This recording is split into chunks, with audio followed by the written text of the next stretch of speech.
Good afternoon friends, मैं संजय यादव आप सभी का अपने यूट्यूब चैनल स्काई क्लासेस में स्वागत करते हैं।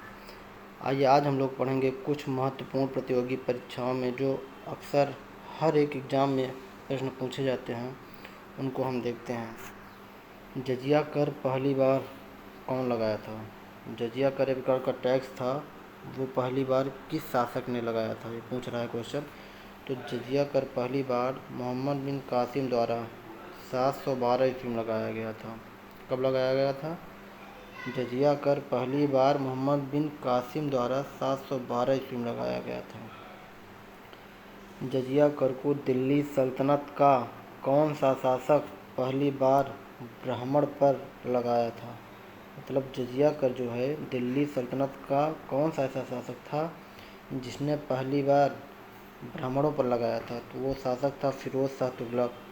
फिरोज शाह तुगलक ने 1376 में जजिया कर को ब्राह्मणों पर लगा दिया था। पहले यह केवल हिंदुओं पर लगाया जाता था, लेकिन उसके बाद 1376 में दिल्ली सल्तनत का शासक फिरोज शाह तुगलक था जिसने जजिया कर को पहली बार ब्राह्मणों पर लगा दिया गया। आगे देखते हैं। जजिया कर को 1564 में किस मुग़ल शासक ने समाप्त कर दिया था? जो 712 में मोहम्मद बिन कासिम द्वारा जजिया टैक्स लगाया गया था, वो टैक्स 1564 में अकबर ने इस टैक्स को समाप्त कर दिया था। कब समाप्त किया था? 1564 ईस्वी में। ठीक, आगे देखते हैं। जजिया कर को 1679 में किस मुग़ल शासक ने पुनः लगा दिया था? जैसा कि हम लोग जानते हैं 1564 में जजिया कर को अकबर ने समाप्त कर दिया था। उसके बाद औरंगज़ेब मुग़ल काल का शासक बना जब, तो उसने 1679 में पुनः जजिया कर को लागू कर दिया। ठीक, आगे देखते हैं। जजिया कर को 1720 में किस मुग़ल शासक ने अंतिम रूप से समाप्त कर दिया था? जजिया कर को अंतिम रूप से 1720 में मुग़ल बादशाह मोहम्मद शाह रंगीला ने समाप्त कर दिया था। मयूर सिंहासन का निर्माण किस मुग़ल शासक ने करवाया था? मयूर सिंहासन का निर्माण शाहजहां द्वारा करवाया गया था। अरबों का पहला सफल आक्रमण किसके नेतृत्व में हुआ था? तो अरबों का पहला सफल आक्रमण मोहम्मद बिन कासिम द्वारा 712 ईस्वी में हुआ था। इसी सन में राबौर का युद्ध, कौन सा युद्ध हुआ था? राबौर का युद्ध हुआ था, जिसमें मोहम्मद बिन कासिम ने सिंध के शासक दाहिर को पराजित किया था। किताब उल हिंद की रचना किस विद्वान ने की थी? किताब उल हिंद की रचना अल-बरूनी ने किया था।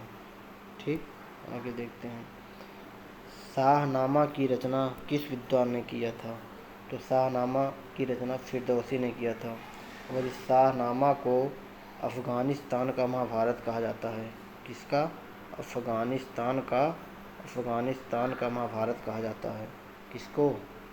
शाहनामा को अफ़गानिस्तान का महाभारत कहा जाता है। ठीक, किताब उल यामनी की रचना किस विद्वान ने की थी? किताब उल यामनी की रचना उतबी ने किया था। उतबी कौन था? ये उतबी महमूद गजनवी का शाही इतिहासकार था। किसका? महमूद गजनवी का शाही इतिहासकार था। ठीक है, आगे देखते हैं। दोस्तों, मेरा चैनल यदि आप लोगों को पसंद आया है तो लाइक और सब्सक्राइब ज़रूर करें। महमूद गजनवी का शाही इतिहासकार मतलब मुख्य विद्वान कौन था? महमूद गजनवी का शाही इतिहासकार या मुख्य विद्वान कौन था? तो वो था उतबी। महमूद गजनवी का शाही इतिहासकार उतबी था। प्रसिद्ध स्मारक कुतुब मीनार किसकी याद में बनवाया गया था? जो हम लोग सभी लोग जानते हैं कुतुब मीनार दिल्ली में स्थित है। कुतुब मीनार यह किसकी याद में बनवाया गया था? तो ये संत थे कुतुबुद्दीन बख्तियार काकी, इनकी याद में यह कुतुब मीनार बनवाया गया था।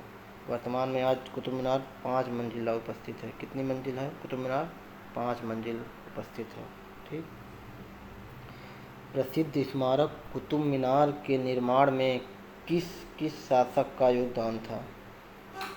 कुतुबुद्दीन ऐबक, बलबन इल्तुतमिश का था, या इल्तुतमिश फिरोज शाह तुगलक अलाउद्दीन खिलजी का था, या कुतुबुद्दीन ऐबक इल्तुतमिश फिरोज शाह खिलजी का था, या कुतुबुद्दीन ऐबक इल्तुतमिश और फिरोज शाह तुगलक का था?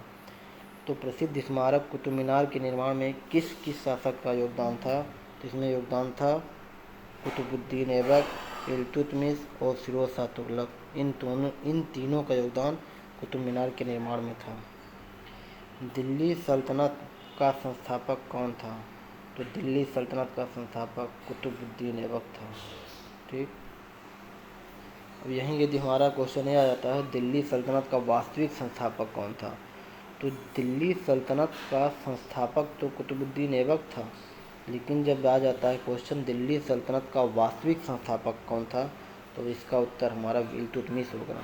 दिल्ली सल्तनत का वास्तविक संस्थापक इल्तुतमिश को माना जाता है। तुर्कान ए चहलगानी की स्थापना किसने की थी? तुर्कान ए चहलगानी की स्थापना इल्तुतमिश ने की थी। राजत्व का सिद्धांत थ्योरी ऑफ किंगशिप किस शासक ने दिया था? राजत्व का सिद्धांत या थ्योरी ऑफ किंगशिप किस शासक ने दिया था? तो यह सिद्धांत बलबन द्वारा दिया गया था। दीवान ए रियासत नामक बाजार नियंत्रण व्यवस्था का गठन किस शासक ने किया था? तो यह अलाउद्दीन खिलजी ने किया था। अलाउद्दीन खिलजी ने ही चरी कर और घड़ी कर लगाया था, और अलाउद्दीन खिलजी ने सबसे पहले दिल्ली सल्तनत का ऐसा शासक था जिसने अस्थाई सेना का गठन किया था। ठीक है। दीवान ए कोही नामक एक पृथक कृषि विभाग का गठन किसने किया था? तो दीवान ए कोही क्या था? एक प्रकार का पृथक कृषि विभाग था।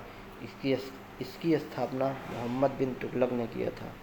किसने किया था? MBT, इसको बोलते हैं MBT, मोहम्मद बिन तुगलक ने दीवान ए कोही नामक कृषि विभाग के गठन किया था। प्रसिद्ध मोरक्को यात्री इब्न बतूता 1333 में दिल्ली सल्तनत में किसके शासनकाल में भारत आया था? तो जो इब्न बतूता है यह एक मोरक्को का यात्री था। दिल्ली सल्तनत में किसके शासनकाल में आया था? यह मोहम्मद बिन तुगलक के शासनकाल में आया था। कब आया था? 1333 में।